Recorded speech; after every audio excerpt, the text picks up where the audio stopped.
उधर पुलिस और प्रोसिक्यूशन की नाकिस कारकर्दगी, संगीन जुराइम में मुलविस मुलजमान बरी होने लगे। हाई कोर्ट डकैती मज़ाहमत पर कत्ल केस में सजाए मौत के मुजरिम की अपील पर समाअत हुई है। मलिक अशरफ हमारे साथ हैं, मजीद डिटेल्स उनसे जानेंगे। मलिक अशरफ, आगाह कीजिएगा। जी बिल्कुल, पुलिस और प्रोसिक्यूशन की नाकस कारकर्दगी के बहस कत्ल जैसे संगीन जुराइम में मुलविस सजाए मौत पाने वाले जो मुजरिमान हैं वो मुसलसल बरी हो रहे हैं और लाहौर हाई कोर्ट ठोस न होने की बुनियाद पे इनको बरी कर रही है। आज भी लाहौर हाई कोर्ट के जस्टिस शहराम सरवर चौधरी और जस्टिस अली जिया बाजवा पर मुश्तमिल 2 रुकनी बेंच ने डकैती मुज़ाहमत पर कत्ल के जुर्म में सजाए मौत पाने वाले एहसन अली की सजाए मौत के खिलाफ अपील मंजूर कर ली है और फांसी देने के जो ट्रायल कोर्ट का हुक्म था उसके 4 साल बाद मुजरिम को बरी कर दिया गया है। हाई कोर्ट के 2 रुकनी बेंच ने एक तो शनाख्त परेड के कानूनी तकाजे पूरे ना होने और बड़ा मुकदमा दर्ज ना होने पर मुजरिम को बरी किया है और इसमें मुजरिम पे जो इल्जाम था वो ये था कि इसने डकैती मुज़ाहमत पे एक शख्स को कत्ल कर दिया। जी मलिक अशरफ, आपका बहुत शुक्रिया, आपने अपडेट किया। परवेज इलाही, मुनस इलाही समेत दीगर के खिलाफ किक बैक्स की नैब तहकीकात में पेशरफ्त हुई है। एहतसाब अदालत ने मुनस इलाही की गिरफ्तारी के लिए दायमी वारंट गिरफ्तारी जारी कर दिए। मजीद तफसीलात जान लेते हैं इस हवाले से। जमालुद्दीन जमाली हमारे साथ हैं। जी जमालुद्दीन, अपडेट कीजिएगा। जी बिल्कुल, मुनस इलाही को एहतसाब अदालत ने इश्तिहारी करार देकर उसके दायमी वारंट गिरफ्तारी जारी कर दी है, जबकि उनकी जो जायदाद है और उनके बैंक अकाउंट्स हैं उनको मुलज़िम दरकुरक करने के लिए नैब से तफसीलात तलब कर ली हैं। इस हवाले से अदालत ने अपना तहरीरी फैसला आज जारी किया है। नैब की दरख्वास्त पर अदालत ने मुनस इलाही को इश्तिहारी करार दिया और उसके असासों को मुंजमद करने के हवाले से कार्रवाई का आगाज कर दिया गया है। जी ठीक है जमालुद्दीन जमाली, बहुत शुक्रिया। आपको बताएं, मॉडल मायरा खान के वालिदैन ने मुलजिम को माफ कर दिया। मॉडल मायरा खान कत्ल केस की समाअत में एक नया मोड़ सामने आया है। हमारे साथ शाहीन अतीक मौजूद हैं, इस हवाले से भी उनसे तफसीलात जानेंगे। शाहीन अतीक, बताइएगा, वालिदैन ने मुलजिम को माफ कर दिया है? जी बिल्कुल, जो मायरा खान मॉडल है जो डिफेंस में कत्ल हुई थी, उनके वालिद अल्ताफ और उनकी वालदा शबाना ने जो जाहिद जदून मुलजिम है उसको जमानत की हद तक जो है वो माफ कर दिया। अदालत में बयान दाखिल कराया गया है कि हम इन्हें हमें कोई इतराज नहीं है अगर मुलजिम की जमानत मंजूर हो जाए। इनके खिलाफ डिफेंस पुलिस ने मुकदमा दर्ज किया था। इन्होंने मॉडल जो मायरा खान है उसको बुलाकर जो है वो हलाक कर दिया था। इसका केस जो है वो चल रहा था।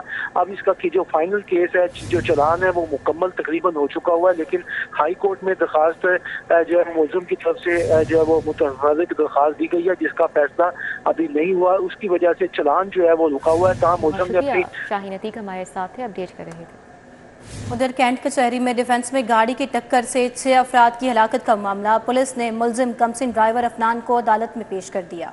पुलिस ने मुलजिम का चेहरा ढांप कर पेश किया। कैंट कचहरी में डिफेंस में गाड़ी की टक्कर से 6 अफराद की हलाकत का मामला, पुलिस ने मुलजिम कमसिन ड्राइवर अफनान को अदालत पेश किया है और पुलिस की जानिब से मुलजिम को चेहरा ढांप कर पेश किया गया है। अफसोसनाक वाक़या पेश आया डिफेंस में, जहां पर गाड़ी की टक्कर से 6 अफराद जख्मी हुए थे। मुलजिम को अदालत पेश किया गया है। पंजाब पुलिस के 732 कांस्टेबल्स ने lower class course A+ grade में पास कर लिया है और लाहौर के 480 कांस्टेबल्स ने लोअर क्लास कोर्स में A+ ग्रेड हासिल किया है। इस हवाले से बात करेंगे अली साही से। जी अली साही। जी बिल्कुल, पंजाब पुलिस के कांस्टेबलान बड़े इंटेलिजेंट निकले हैं। लोअर क्लास के 860 जो कांस्टेबलान की जानब से इम्तिहान दिया गया उनमें से 780 A+ ग्रेड के साथ पास हुए हैं। लाहौर के 480 कांस्टेबलान A+ ग्रेड के साथ पास हुए। पंजाब भर के दीगर अजला से 132 जो हैं वो A ग्रेड में, जबकि 15 B ग्रेड और 4 C ग्रेड लेकर पास हुए हैं।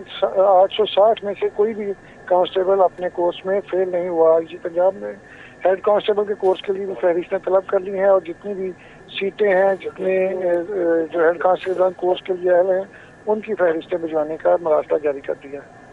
अली साहिब, बहुत शुक्रिया आपका। अभी आपको बताएं, मैट्रिक ज़िमनी इम्तिहान के नताइज की तारीख में तब्दीली की गई है और तालीमी बोर्ड अब नताइज का ऐलान 18 नवंबर को करेंगे। इससे कबल नताइज का ऐलान 14 नवंबर को किया जाना था। हमारे साथ जुनेद रियाज हैं, तफसीलात उनसे जानेंगे। जुनेद, बताइएगा, डेट चेंज कर दी गई है एग्जाम्स के रिजल्ट की?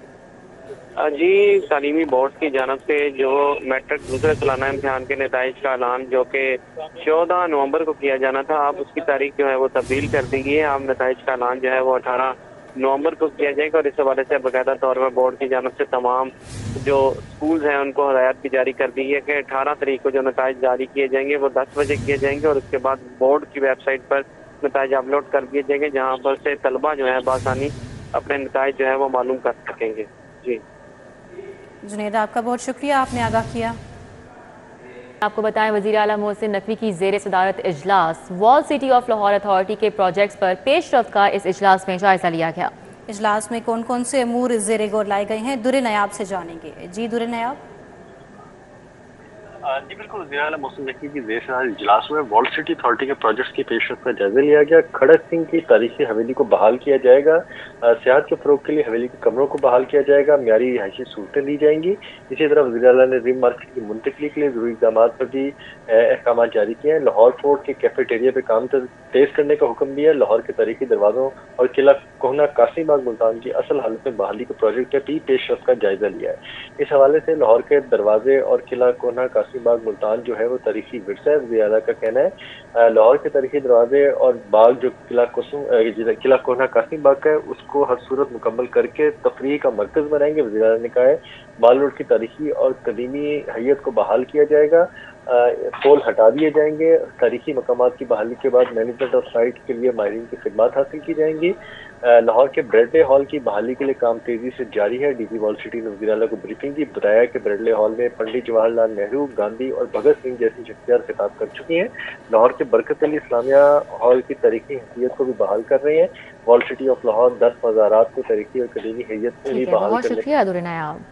शुगर के मर्ज से बचाव मुमकिन है, हमें सेहतमंद तर्ज ज़िंदगी अपनाना चाहिए, क्या तदाबीर इख्तियार करनी चाहिए। तफसीलात जान लेते हैं इस हवाले से senior health reporter Zahid Chaudhary से। जी जाहिद चौधरी। पाकिस्तान में शुगर की जो बढ़ती हुई शरह है इसको काबू करने के लिए किस तरह जो है वो इक़दाम किए जाने चाहिए, क्या तजावीज़ हैं, इस हवाले से इस पर बात करने के लिए doctor Somia Iqtidar, general secretary Pakistan society of internal medicine हमारे साथ मौजूद हैं। उनसे बात करते हैं। डॉक्टर साहबा, ये क्या तजावीज़ हैं कि हम मजमूई तौर पर अपने मुआशरे में जो बढ़ती हुई शरह है इस पर काबू पा सकें। देखिए, किसी भी चीज़ को कंट्रोल करने के लिए दो बहुत इंपॉर्टेंट पिलर्स हैं, वो है इल्म और अमल। लफ्ज़ तीन ही है, ऐन लाम मीम, लेकिन इल्म और अमल दोनों जब मिलते हैं तो फिर किसी चीज़ पर काबू पाया जा सकता है।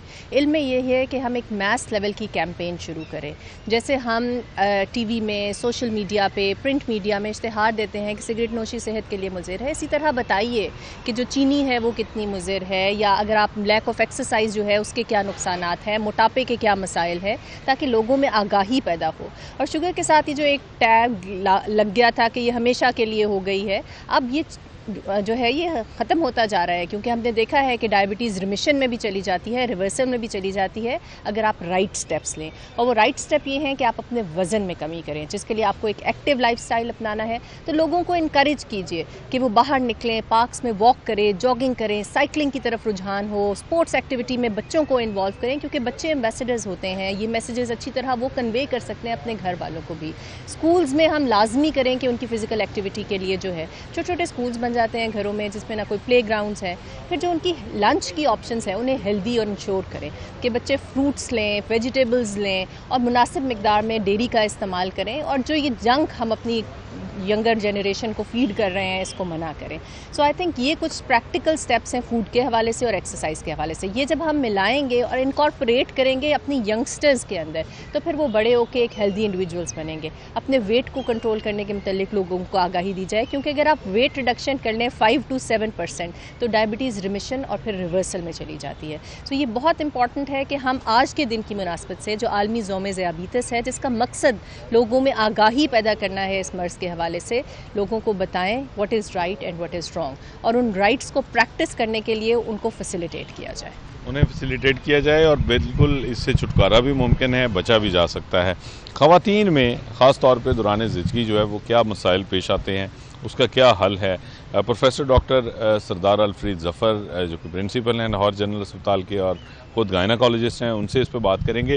डॉक्टर साहब, ये ख़वातीन में अक्सर ये एक बड़ा जो है वो कॉमन एक कॉम्प्लिकेशन है कि दौरान अमल जो है वो ख़वातीन में ये शुगर का मसला जो है वो दरपेश आता है, तो उस पर क्या करना चाहिए, कि क्या वो प्रिवेंटेबल है, और अगर हो जाए तो किस तरह उससे जो है वो बचा जा सकता है? बिस्मिल्लाहिर्रहमानिर्रहीम। देखिए, ये एक सब्जेक्ट थोड़ा सा इग्नोर हो रहा है, जो डायबिटीज़ इन प्रेगनेंसी, और आज PSIM ने एक अच्छा स्टेप लिया है कि इसको भी फोकस किया।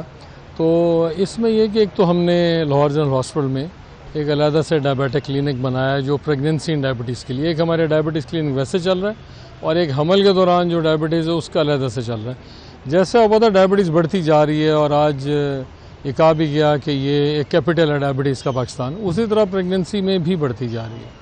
तो इस पे मेरा एक आवाम के लिए मैसेज ये है कि जितनी बेहतर हम एंटीनेटल केयर करेंगे, जैसे एक समझाया जाता है कि हमल के दौरान किस तरह एंटीनेटल केयर के लिए हॉस्पिटल आना है, वो ख़वातीन आती जाएँ, उसमें हम पिक करते जाएंगे कि किन को जो प्रीडिस्पोज्ड हैं, कोई इसमें इम्पेयर्ड ग्लूकोज टॉलरेंस हो रही है या इनका शुगर लेवल थोड़ा बढ़ रहा है, उनको फिर डाइट के साथ और डिफरेंट चीज़ों के साथ आप प्रॉपर उसको प्रिवेंट कर सकते हैं। और इसमें नुकसान सिर्फ ये है कि सिर्फ उस एक प्रेग्नेंट ख़ातून का नहीं है, उसके अंदर एक बेबी है, शीज़ 2 इंडिविजुअल्स, और दूसरा बच्चा भी अगर शुगर लेवल ऊपर नीचे होगा तो बेबी भी एट रिस्क होता है, और उसमें मुख्तलिफ़ किस्म की एबनॉर्मेलिटीज़ पैदा हो सकती हैं, वो पैदा होगा, जो कि माँ बाप के लिए भी नुकसान बनेगा, अपने लिए भी नुकसान बनेगा, और नेशन के लिए भी।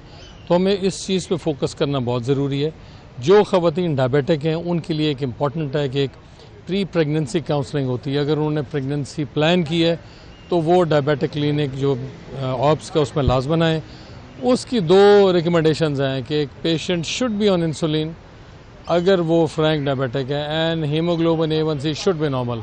अगर हीमोग्लोबिन A1C नॉर्मल नहीं है तो फिर बच्चे में आगे एबनॉर्मेलिटीज़ का चांस बढ़ जाता है। तो इस पे हम हर पेशेंट को, हमारा एक न्यूट्रिशन क्लिनिक भी है 60 डायबिटीज़ के, हर पेशेंट को हम साथ में डायबिटिक डाइट का चार्ट भी देते हैं कि इसने मीठा कम खाना है, ये चीज़ें खानी है, और फिर उसका एक वेट का भी होता है कि वेट इतना ना बढ़े प्रेगनेंसी में, वो सारी चीज़ें देखी जाती हैं। तो इससे हम कोशिश कर रहे हैं कि हम इसको कम करें। हमारे यहाँ एक डायबिटिक रजिस्ट्री शुरू की है जो सोसाइटी ऑफ गायनी ने शुरू की है, जो PSIM के साथ मिलकर काम कर रही है। सब ज़्यादा डाटा हमारे लाहौर जनरल हॉस्पिटल से कलेक्ट हुआ है, और आज मैं अनाउंस करने लगा हूँ कि गवर्नर साहब को मैंने रिक्वेस्ट की है, और जावेद अकरम साहब ये एंड ऑफ नवंबर में जो रजिस्ट्री है डायबिटीज़ इन प्रेगनेंसी की, वो गवर्नर हाउस में ही प्रेजेंट होगी और गवर्नर साहब की प्रेजेंस में होगी। क्योंकि आज उन्होंने जो स्टेप लिया है वो मुझे यकीन है कि हमारी नेशन इसकी प्रिवेंशन की तरफ जाएगी जब एक पंजाब के हाईएस्ट ऑफिस से एक स्टेप लिया जाता है। बिल्कुल,